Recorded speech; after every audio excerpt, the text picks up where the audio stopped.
Yeah. I remember watching these videos and people would say that same thing, like, I still have symptoms, but like, it doesn't bother me. And I'd be like, how can you still have symptoms and it doesn't bother you? You know what I mean?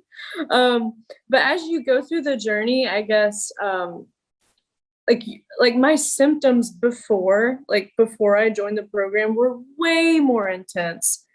As you start getting comfortable with responding to your anxiety, responding to your symptoms, intrusive thoughts, whatever, they die down over time.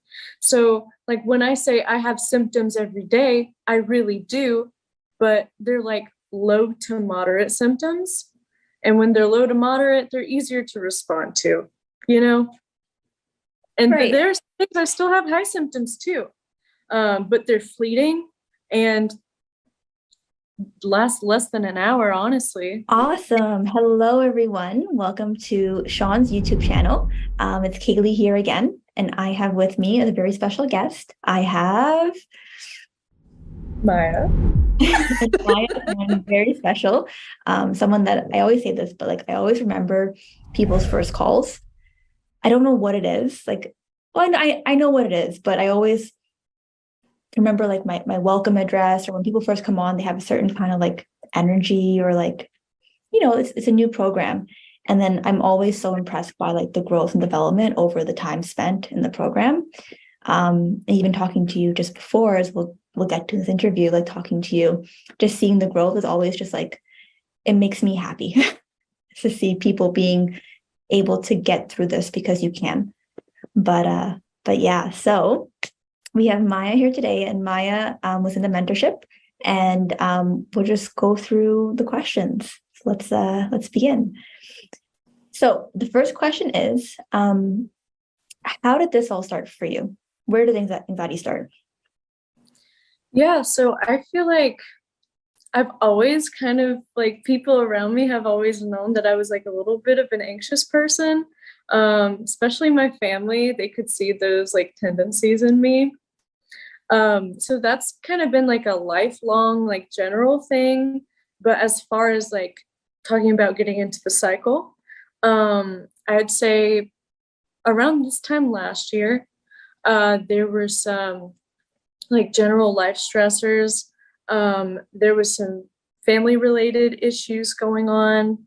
And I really wanted to handle that. Now, this is before I had symptoms. I wanted to handle that. So I started therapy. And then like right before my first session, like a few days before, I was just like, I was at work, I was doing my thing. I wasn't in a particularly bad mood. I didn't really feel stressed, but all of a sudden, like just like that, I felt so snapped out of it, and I felt like detached from my body, and it really scared me. And I had experienced that before, but it had been years, and so it really threw me off. And I started like really focusing on it and wondering like why this is happening right now. You know, in hindsight, I knew it was stress. But so it faded off, and then it would come back at like certain moments. And one morning I woke up and it just stayed.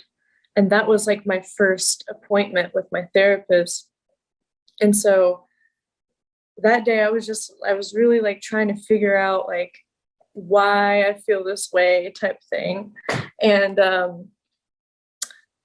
I hold on, I lost track here. I started like looking online for ways to help me, and I came across Nathan Peterson videos, and he has like a similar approach to Sean, which I'm glad that I found him early on, because like this time the dissociation was sticking around, and I was like, I need to do something about it. So it was like intro to like anxiety acceptance. It was like the basics, like acceptance 101, you know what I mean? So I would be like my biggest fear at that point was driving. So like if I had to drive to work, dissociation, like DPDR, almost makes you feel like you're drunk, but like minus all the good parts. So I would be really scared to get in my car and drive because I thought like I was not going to pay attention and I was like going to crash or something, or I was going to black out. So my new approach going into that was, okay, I don't need to worry about how I feel. I just need to get from point A to point B and get through my day. And I started doing that, and I think I went like a few weeks without really feeling anything, no symptoms at all. And then I took an edible and I had an 6 to 8 hour long panic attack that sent me into a horrible spiral. And the dissociation came back, and I thought, oh, like it'll be the same as last time. It'll go away within a week. It didn't. So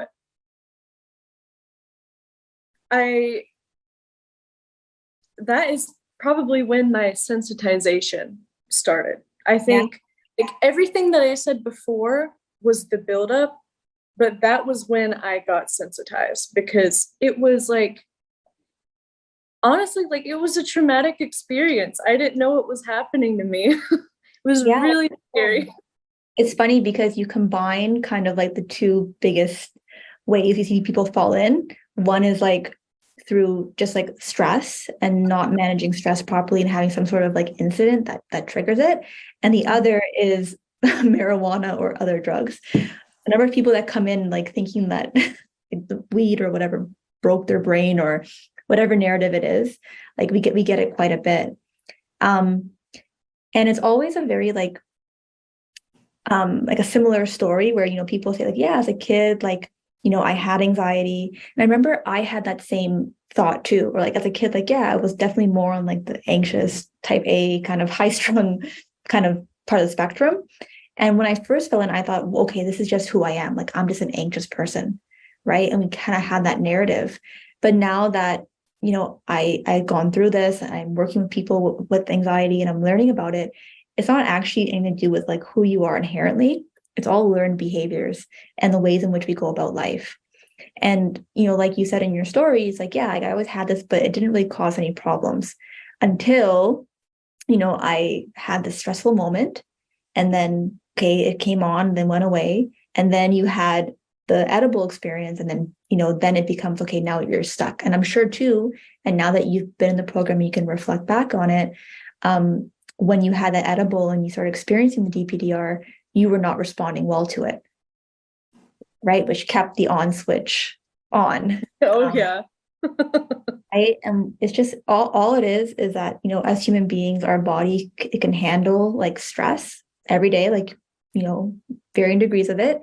But it just takes that one thing, not one thing, it's built up, but then it takes like an incident to kind of push you over the threshold, I call it, to be sensitized. And you're now from a momentary anxiety to a state of anxiety. And then we then latch on to the symptoms as being a problem. So we get stuck and we stay there and not realizing how our behaviors like play a role in it. So that's why, like, you know, understanding how anxiety works is so important. And I love the sciencey part of it as from working with me, you know, because it makes sense, right? But okay, so here we are. You know, we had the edible, you fell in, and now it's here. And you mentioned like DPDR was really, really big for you. What other symptoms did you have? And of those symptoms, what was your most debilitating and why? 100% my most debilitating was the DPDR. And I would say a close second was the existential thoughts that I would have. But it's funny because the DPDR would feed the existential thoughts, and then the existential thoughts would feed the DPDR, and it would just keep going around, Other than that, though, I had a lot of social anxiety too. A lot of the thoughts that I have was like, also like I feel like I'm gonna faint type thing, which I've heard that's pretty common too. Um, Generally overthinking, like overthinking what I'm feeling, like trying to think my way out of what I'm experiencing, like thinking my way out of my symptoms, which is so backwards looking back at it. um, and definitely intrusive thoughts too. Yeah. And I wouldn't say it's backwards because literally everyone, and myself included, right, who ends up in the situation of being sensitized, that's the bad habit. And it's funny because the answer is so counterintuitive to what we're taught. Like, okay, we have a problem, we fix it. How do you fix it? Well, we think our way through it, right? But for anxiety, it's caused by overthinking and thinking too much. But two, it's like we literally have, I always say, like our body is fighting against us. Like when we're sensitized and we're in fight or flight mode, our body literally makes us overthink, be pessimistic, scan for danger. So it's like we're also fighting against our biology in that moment because we're in this state. So we have two things fighting against us. And it's just, like we said, like that circle, you get stuck thinking you're fixing it. And it's hard to come out, right? And we'll get to that because we always talk about it, and we've had a conversation before, right, around like this idea of acceptance. It's like, yes, it's very easy in the word, like, okay, I have to accept it. It sounds easy, but it's probably one of the most hardest things you have to go through. At least I Yeah, know. because like the word acceptance is so vague and it could be interpreted as like so many different things. And you can like, I even went through a phase where like before I joined the mentorship, like because I did some recovery on my own and then I joined. But the reason I did join is because I went through a phase with my acceptance where I would be using it as a way to like try and get out of my symptoms, like trying to run away from it, and using that as a crutch. It's a lot more complicated than we think, but it's also very easy to overcomplicate when we're anxious as well too. But we'll get to that. So before doing the mentorship, what were some things you did to try to fix this? So I used to do journaling every day, like every day. And then I would do breathing exercises every single day too. Did that help me? I don't really think so. Obviously, because I'm here now. I did meditation. I would, I guess my way of fixing it was like constantly trying to like think my way out of it and like really like hash through stuff in my head of like ways I could approach this to like make this symptom go away, or how could I make this symptom go away, when I should have been focusing on anxiety as a whole. And then I tried with therapy, and I was taught like coping crutches, like the breathing exercises, of course, and like what's that? It's like the 5 things you can see, the 4 things you can touch type thing, which Yeah, the five okay. ground. Like, I think it's a tied to grounding, right? It's like 5 things you see, 4 you can hear, 3 you can smell, 2 you can touch, 1 you can taste. Yeah. I was not in the cycle for that long before I joined. So I guess I didn't really have time to do anything super crazy. And the funny thing about me was that a lot of people say like they went to their doctor, they were like, what's wrong with me? I didn't think there was anything like physically wrong with me. And I was also too scared to go to the doctor because I was afraid that they would tell me something was wrong with me. That's so funny because that's like usually like the opposite response. Like for me, it was something's wrong, run to every doctor in ER that could possibly take me. And they tell me no, it's like, nope, you're wrong. What's wrong with me? So Yeah, because I was convinced in the thick of it, I was really convinced that I was developing schizophrenia. That was a big thing for me. And I thought that I was going to go into psychosis. That's what I thought was happening. So I was just freaking myself out with that. And I was afraid to go to the doctor because they would tell me, like, you have this, you know, I have to deal with it. And it's funny because like that's how you reacted to that. Whereas for me, it was like, I just want someone to diagnose me so I can stop trying to figure this out. Like, tell me that I'm crazy so I know that I'm not going crazy. Or that I know that I'm crazy and that I can stop thinking I'm like unsure of it. But I wasn't, which is funny. I had a follow-up question though, just so you can clarify for the viewers. How long did you have, or were you sensitized before you joined the program? I think it was 5 months. Okay. Oh wait, no, that's a lie. It was 8 months. It would probably more like 9. So 8, 9 months of trying to figure it out, doing these techniques. And in those 8 months, I'm assuming it didn't get any better. It stayed the same. During that time, I did find Sean's videos, and I read Claire Weed's book. Yeah. And the same cover of the book too. Literally changed my life. And just for the viewers, everyone, I know like on my video, the question always is, what book is that? So the book is called Hope and Help for Your Nerves, by Claire Weeks. So great read if you're thinking about starting your journey, because that is really what that's what like propelled me forward and gave me like the little bit of confidence that I needed to like, okay, some things are getting better. Maybe I can do this. Like maybe I can get through it. When did you find that book? Like when did you read that? At what point in your journey?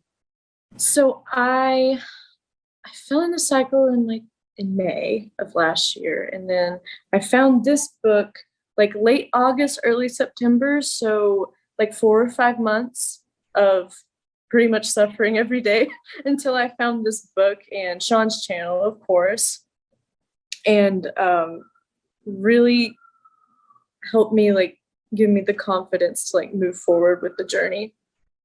No, that's amazing. Because I was going to say 8 months, but it sounds like when as you're explaining like the 8 months, it's like, yeah, but you weren't struggling the whole 8 months because you did have the support from the book and from the channel. And I remember too, like I struggled by myself for like 5-6 months, and then I found the book, and it was like a weight off my shoulders. And Sean wasn't making videos at the time, so I would go on YouTube. It was all just like kind of crazy remedies, and I'm like, I'm getting off YouTube. And that's where I kind of went. Okay, so how are you doing right now? Right? So you've been here for 3 months. Mm-hmm. And, from joining the program, from reading the book, from Sean's videos and content, how's it going right now? I can honestly say that I feel like now I'm able to do more than I was even before I was in the cycle. Like all of these things I have listed out are things that I didn't really have the courage to do even before the cycle, the symptoms, everything. So I started driving on the interstate. I'm really working on my career.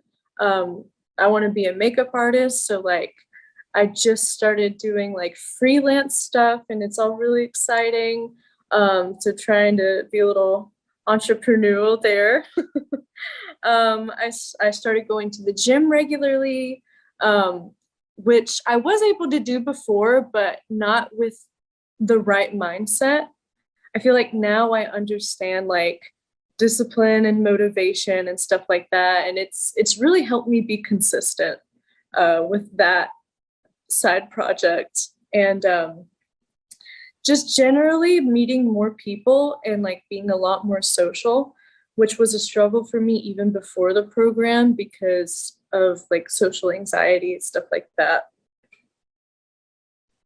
No, that's amazing. And so I always see it's like the byproduct of anxiety recovery. It's like we learn how to and um, respond and recover from our anxiety, but those principles and those teachings then apply to everything else in our life. Like I'm still using my recovery principles every single day.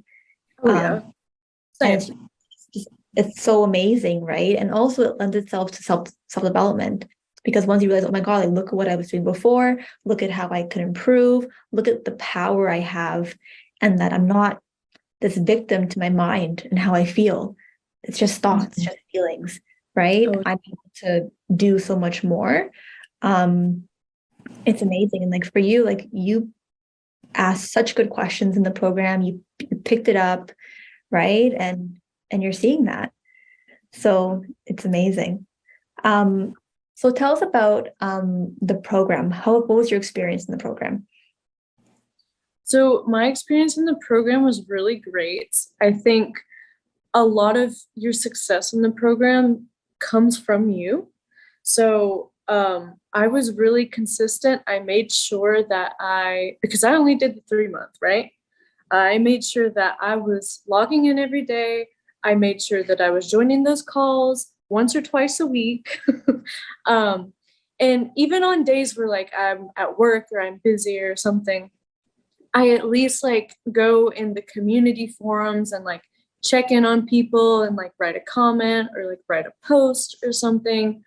Um, what I really enjoyed about it was that it was community based. So everyone around you was going through the same thing as you or very similar situations with very similar symptoms. And it was all just very like, you're not alone in this type thing. And even, the mentors, they had gone through it themselves too. The mentors are people who have had anxiety and also recovered from it. So when you're getting coached by someone, like they know exactly where you stand right now, pretty much, because they experienced it themselves, which is not something you get in like regular talk therapy, Um, really loved the group calls. I liked building relationships with the other members. Some of them I still keep in contact with to this day. And sometimes like during the calls, like it wasn't all like serious all the time. Like sometimes we'd just be having some lighthearted fun, like we'd be making jokes and just being silly, but still sticking on like recovery. Yeah, no, I think that I always say like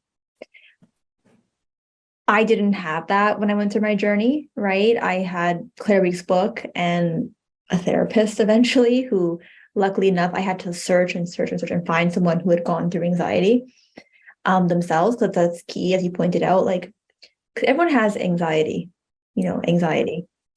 And as we always talk about, it's like, okay, yes, there's anxiety, which is like situational or comes on at certain moments. But then there's what we have, which is we say anxiety, but it's different. Like Yeah. being sensitized, it's a physiological change in your body in that for a time period, right? Until your body gets back to baseline, which is a lot different than just having anxiety situationally, right? So to actually have gone through this process of being sensitized, having to recover and then come out of it, that's a very, I would say a unique experience in the sense that it's not as like well experienced or well known, but more and more you see in the program that many people go through it, right? But it's not very talked about. And that's why it threw me for a loop, especially.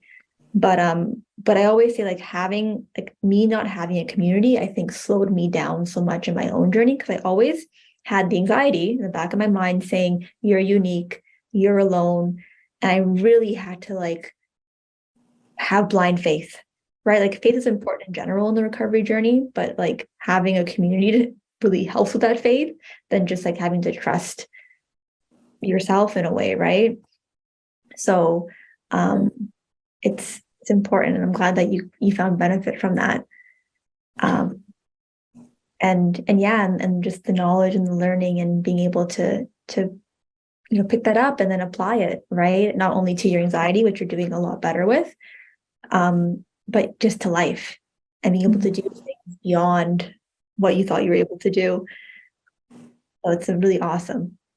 So my last question for you then is, let's say you were the Maya last May who was searching on YouTube for videos. What would you tell that person? So I think going through this journey has made me, I feel like I was very, very sensitive before. And I feel like this journey has kind of toughened me up a little bit. So I think I would definitely give my old self some tough love. And I would say, first of all, I need to stop pitying myself so much. And that comes from a place of love, because I can see now how like pitying myself and like wanting things and everything to like work around my anxiety really slowed me down from recovering. Um, I would also tell myself to focus on what's more important, which is living. And by living, I mean just like going out and having experiences.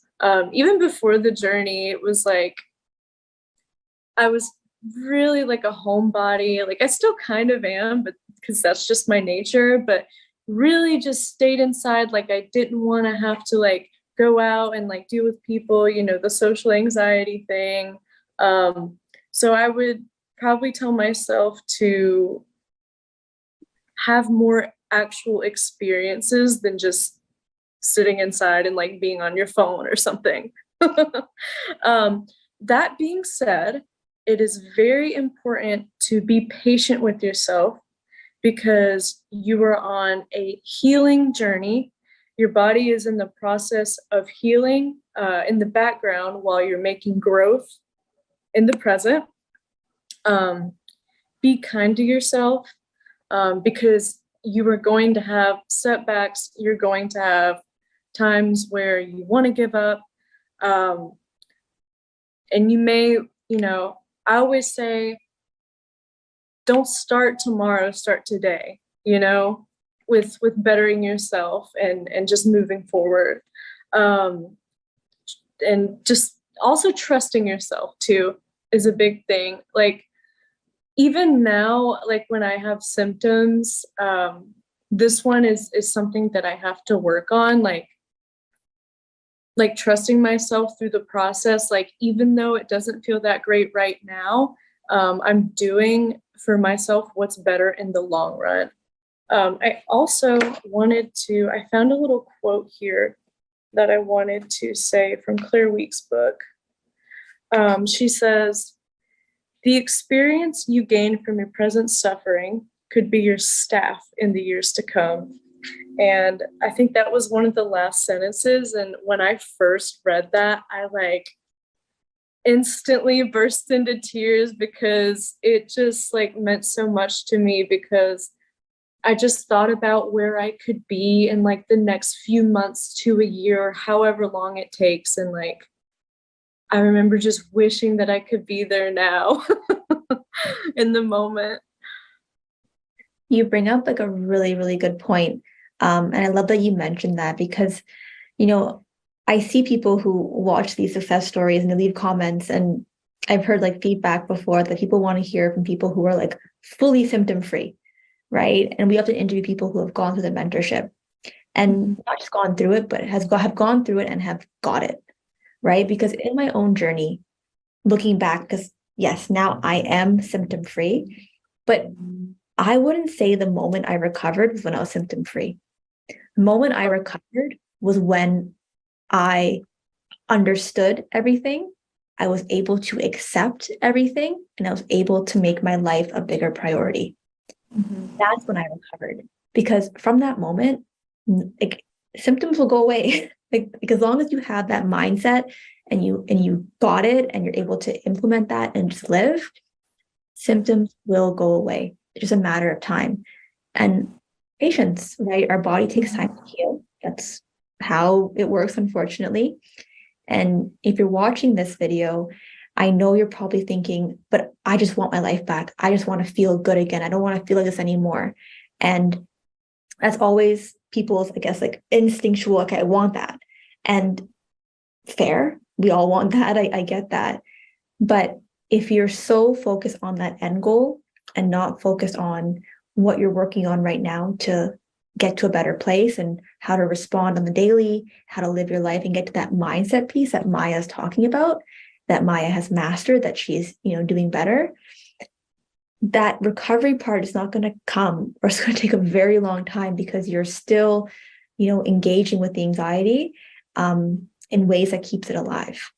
So recovery, yes, eventually symptom-free, that is everyone's long-term goal, but recovery, from our experience, from what we've seen, the most successful people is about having those mindsets, those knowledge, those habits, and then implementing it, and then it's just time from there.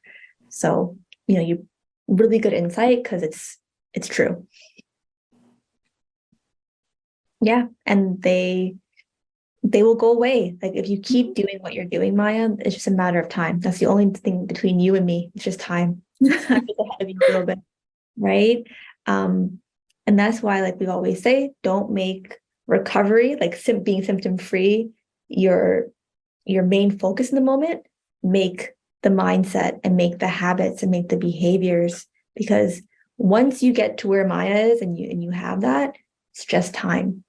And patience and practice, and yeah, right. I remember being in your shoes, Maya, and yeah, I just lived my life, and here I am years later. So thank you. So awesome. All right, everyone. Thank you for tuning in. I hope you found this story, this interview helpful and useful. Maya, you're doing an awesome job. Thank you for sharing your story, for the inspiration for everyone out there watching. I will see you around, hopefully in the next interview. Take care, everyone, and have a great rest of your day, time. Thank you. Bye, guys.